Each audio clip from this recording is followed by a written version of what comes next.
দর্শক, এই মুহূর্তে আমি রয়েছি শাহবাগ গেটের সামনে। আপনারা সবাই জানেন যে এই শাহবাগ চত্বরেই কিন্তু চলছে আওয়ামী লীগ নিষিদ্ধের যেই আন্দোলন গত প্রায় 24 ঘন্টা যাবত। কিন্তু আমি আপনাদেরকে একটি ব্যতিক্রম ধর্মী বিষয়ে দেখানোর জন্য আসলে এই শাহবাগ যেই থানাটি রয়েছে সেই থানার গেটের সামনে নিয়ে এসেছি। এই যে শাহবাগ চত্বরে প্রবেশের জন্য 4টি প্রবেশদ্বার রয়েছে এই চত্বরে যাওয়ার জন্য। কিন্তু আমি আপনাদেরকে 4টি প্রবেশদ্বারই দেখানোর চেষ্টা করব। এটি হচ্ছে যে শাহবাগ থানার এবং যে জাদুঘরের সামনে যে প্রবেশদ্বার রয়েছে সেই প্রবেশদ্বার থেকে আমি আপনাদের দেখানোর চেষ্টা করছি। দর্শক, আপনারা দেখতে পাচ্ছেন যে এই প্রবেশদ্বারে কিন্তু কোনো ধরনের আইন শৃঙ্খলা বাহিনী বা কোনো ধরনের নিরাপত্তা কর্মী কিন্তু নেই বা কারো কিন্তু উপস্থিতি এই মুহূর্তে দেখা যাচ্ছে না। আমি এই যে প্রবেশদ্বারটি রয়েছে তার পরবর্তীতে আমি আপনাদেরকে ঘুরে বাকি যে 3টি প্রবেশদ্বার রয়েছে সেই 3টি প্রবেশদ্বারও দেখানোর চেষ্টা করব।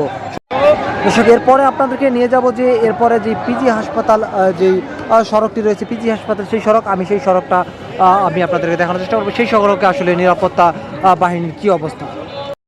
দর্শক, এই স্থানটিতে যে জাদুঘরের সামনে যে স্থানটি রয়েছে আমরা কিন্তু প্রায় দেখতে পাই যে আইন শৃঙ্খলা বাহিনীর সদস্যরা, পুলিশ বা অন্যান্য যে সদস্যরা রয়েছে তারা কিন্তু নিরাপত্তার নিশ্চিতের জন্য কিন্তু তারা কিন্তু এইখানে অবস্থান করে। আমরা কিন্তু এইখানেও কোনো ধরনের আইন শৃঙ্খলা বাহিনী দেখতে পাচ্ছি না। আমরা এরপরে শাহবাগের যেই পিজির যেই সড়কটি রয়েছে সেই সড়কটিতে যাব এবং সেই সড়কটি দেখানোর চেষ্টা করব যে সেই সড়কে আসলে নিরাপত্তা বাহিনীর কোনো কর্মীকে দেখা যায় কিনা।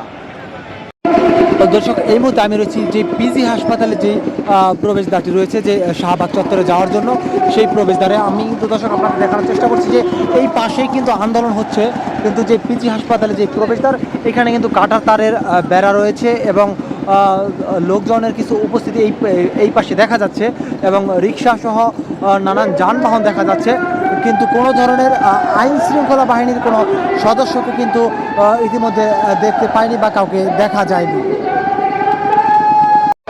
দর্শক, আমি এখন রয়েছি যে শাহবাগে যে মেট্রো স্টেশনটি যেটি যে বাংলা মোটর যাওয়া যে সড়কটি সেই সড়কের যে সড়কটি সেইখানে যে কাঁটাতারের বেড়া রয়েছে এবং যে অবরুদ্ধ সড়কটি রয়েছে এইখানে আমরা কিছু সংখ্যক আইন শৃঙ্খলা বাহিনীর সদস্য দেখতে পাচ্ছি যারা ঢিলেঢালাভাবে অবস্থান করছেন।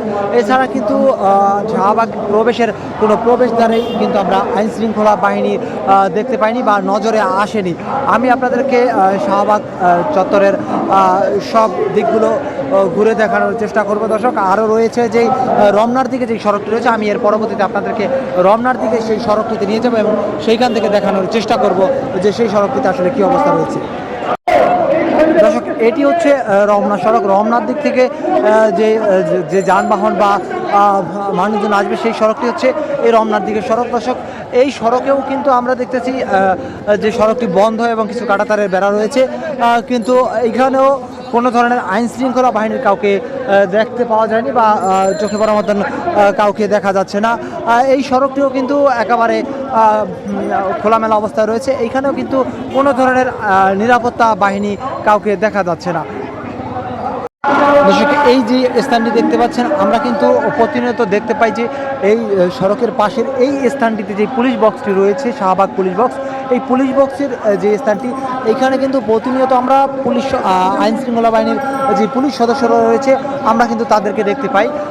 আজকের এই আন্দোলনকে কেন্দ্র করে কিন্তু আমরা এইখানেও কোনো ধরনের আইন শৃঙ্খলা বাহিনীর সদস্য কাউকে দেখতে পাচ্ছি না। আমরা যতদূর দেখতে পেলাম শুধুমাত্র মেট্রো স্টেশনের নিচে কিছু আইন শৃঙ্খলা বাহিনীর সদস্যরা রয়েছে তারাই শুধুমাত্র অবশ্যই অবস্থান করছেন। এছাড়া কিন্তু এই অত্র আন্দোলনকে কেন্দ্র করে কিন্তু কোনো ধরনের আইন শৃঙ্খলা বাহিনীর সদস্যকে দেখা যায়নি।